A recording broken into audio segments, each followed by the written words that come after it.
By way of introduction, I come originally from Northern Ireland, so I hope that my accent is not too problematic for you, especially because when we get excited by a topic, we speak too fast. So I'll do my best to rein in that tendency when we're here. I'll mention a little bit about Enron and RBS as I go through this. More than anything, to, I think, argue that there are certain leadership practices and some theories of leadership that are around which are particularly clear in those examples, but which we can find in many other contexts as well. In fact, in some senses, some of the things that I want to highlight are quite normal and routine. And I put Robert Maxwell up there, not because he's pretty, but to remind us that these problems are not of a recent origin. They go back quite a long way. We have examples of Robert Maxwell. We have people before that. We have many people since, not all of whom have achieved the same level of notoriety as Fred Goodwin. And we can learn a lot from their example and from the studies that have been conducted into that as well. There are, I think, to begin with, I would say that there are some problems with the way that leadership is conventionally approached and the way that we think about it and the way that we theorize it. One of them is just that there's so much writing on the subject that is out there. Adrian mentioned 70,000 books in the British Library, but if you look on Amazon, there are 96,000 books with leadership in their title. It's almost a disease that people sit down and they write leadership books.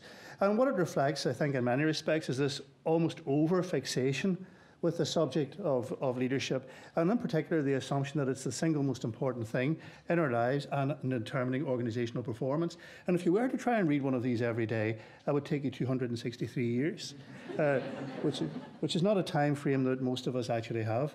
Now, by contrast, you would think that leadership, almost obviously following from it is followership. How many books are there in followership? The answer is 253, and that's only 23 more than a year ago. And yet without followers, there are no leaders.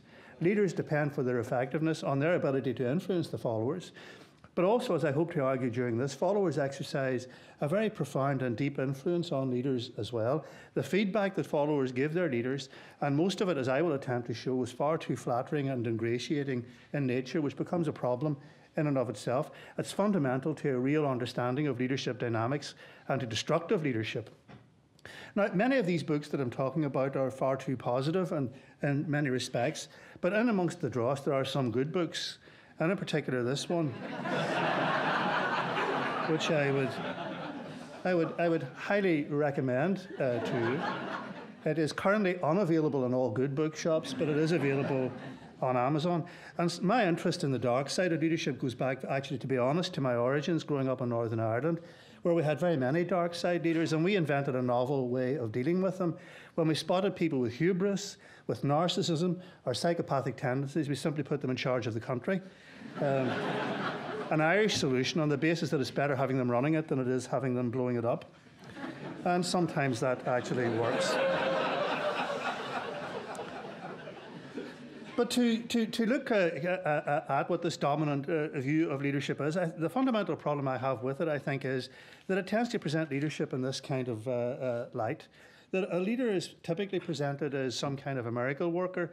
The assumption is that the leader must have all the answers, rather than, typically speaking, recognizing that uncertainty exists, or that they need to canvass opinion rather widely within organisations and in societies to come up with a solution. You find books out there, for example, with titles such as The First 90 Days. And the assumption is that within the first 90 days, the leader must have rendered a penetrating diagnosis of a problem, come up with an impeccable solution, and be halfway towards implementation. The truth is that after the first 90 days, most of us are still trying to find our way to the bathroom. We don't yet have enough knowledge to render this kind of diagnosis of what is effective. And flowing from that rather problematic perspective, I think we have therefore reached a paradox in our view of leadership, where on the one hand, more is expected of our leaders in every sphere of life than ever before, including in politics. They're supposed to solve climate change, Ebola, the Middle East, the American economy, deforestation in the Amazon, And that's only on the first day in office. They're supposed to do all these fantastic things. And as a result of that, paradoxically, our disillusionment with them is at a particular extreme. The more we expect of leaders, the less possible it is for any human being to actually deliver on them, the more likely it is that disillusionment will take root. And I would say that part of the problem with dysfunctional leadership in organisations, actually, is the way in which it's approached by business schools, particularly leading business schools, and by some of the journals and publications that are produced that we direct to our students. I'll give you an example of this Harvard Business Review cover from a couple of years ago devoted to the tests of the leader. And you can see the image that they have chosen to adorn the cover of the magazine. A shirt-sleeved executive performing push-ups on the boardroom table. A very macho image, but also one that implies that it's the job of the leader to be in some way a Superman figure, and it is a man figure that they have in mind when they put it forward like this.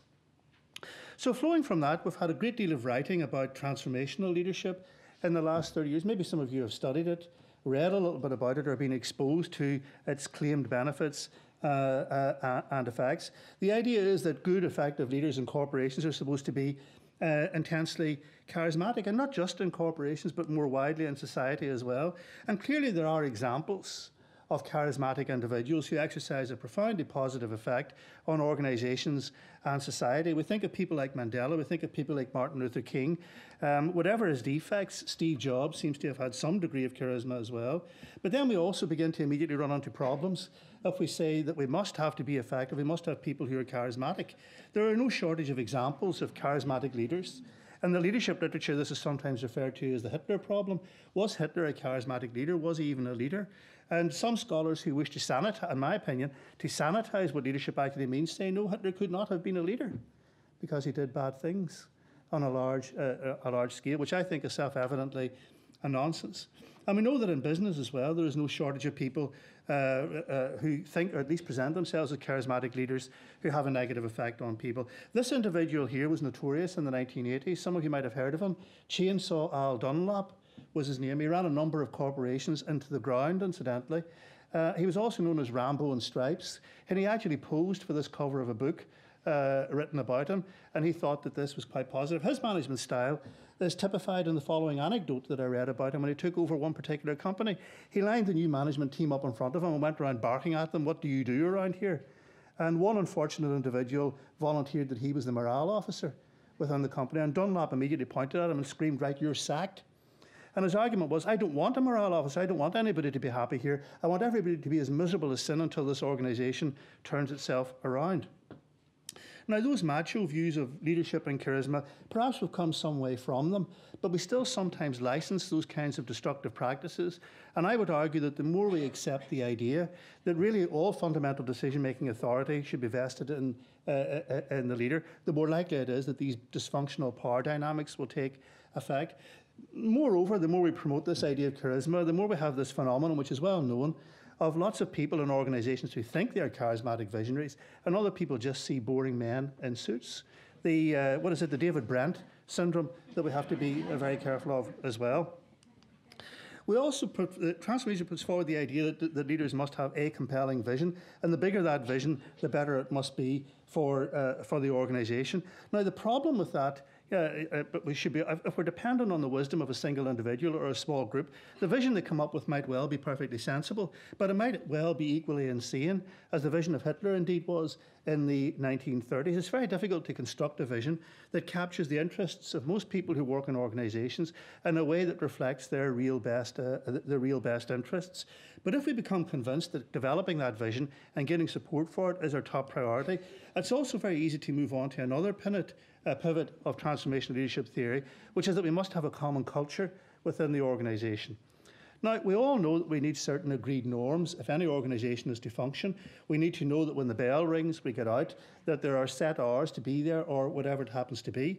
But when we take this idea of a common culture to an extreme, as many organisations do, it simply becomes a synonym for saying that there is no dissent, debate, or disagreement within the organisation concerned. And in that way, and in that root, lies, I think, much of the dysfunctional leadership that we have within organisations, because the idea of a common culture can very quickly become a view that there is only the one right way to behave. There was a book I picked up a number of years ago called Corporate Religion, which was particularly enthusiastic in advocating this view. And on the dust jacket of the book, they actually argued that in the organisation of the future, there would be no space for dissenters. Disbelievers must look elsewhere. Imagine that as a formula for organisational success. The idea that one or two people in any company can know enough to make all these key decisions and that it will be correct. Too often in companies or organisations as well, this idea that comes out of transformational leadership theory of so-called individual consideration actually becomes a method and a means and a legitimization of how people are over-supervised, where too much attention is paid to making sure that they conform to organisational norms. And I would suggest that in total, this theory, which has been widely pushed within business schools and elsewhere, has become one of the means whereby too many corporate leaders, in the context of what we're discussing at the moment, have accepted as correct the idea that all decision-making power should lie in their hands. As a management scholar wrote recently, in many companies, being CEO today is the nearest thing you can become to being king of your own country. It is not a formula for success in countries or societies, nor in organisations. Some of the flaws that lie behind it can be shown also in this particular slide here. This is from the current edition of Harvard Business Review, where they try to identify the best CEOs in the best performing CEOs in the world. Now, I don't want to simplify the arguments in this paper or do them an injustice. On the other hand, there are no arguments in it to simplify or do an injustice to. It is simply assumed that the only thing that determines whether an organisation will succeed or fail is the person who is the CEO. And the irony of this, of course, is that we now have a tendency in much management thinking, and certainly in the popular media, where almost all organisational success is routinely credited to the wisdom of the leader, but also all responsibility for failure is also routinely attributed to the leader. Which is an equally pernicious mistake, a mirror version of the first. So you often have the paradoxical situation that certain management behaviours, such as, for example, decisiveness, are singled out and praised when an organisation and a CEO is on the up. And then suddenly something in the environment changes and performance goes down, and this decisiveness is suddenly relabelled as impulsiveness or recklessness. But the behaviour of the person concerned remains fundamentally what it was in the earlier period of success.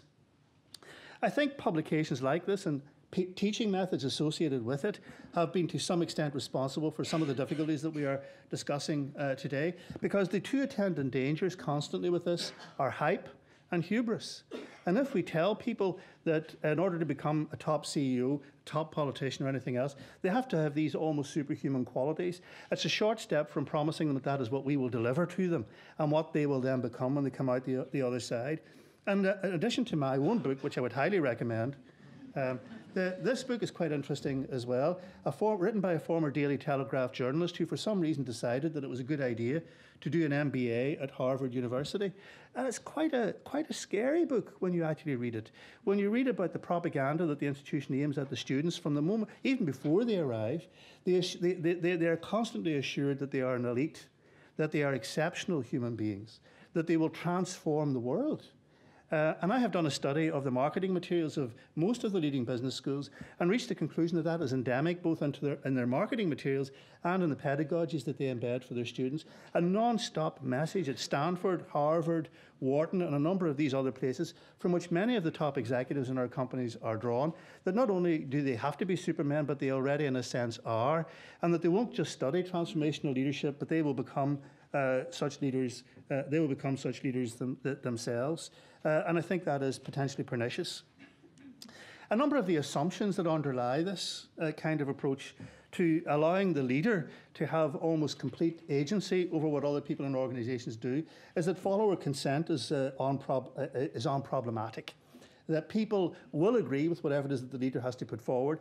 And therefore, you still find leaders sometimes who don't recognise the need to patiently explain their ideas to other people. And simply assume that the leader's ideas articulate a completely compelling vision that is self-evidently wise and for the common good, and that no one with any sense would be forced to challenge.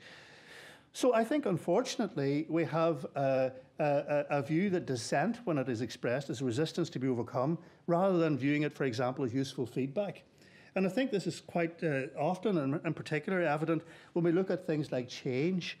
Some theorists like John Cotter write about opposition to change in terms of, for example, self-interested political behaviour.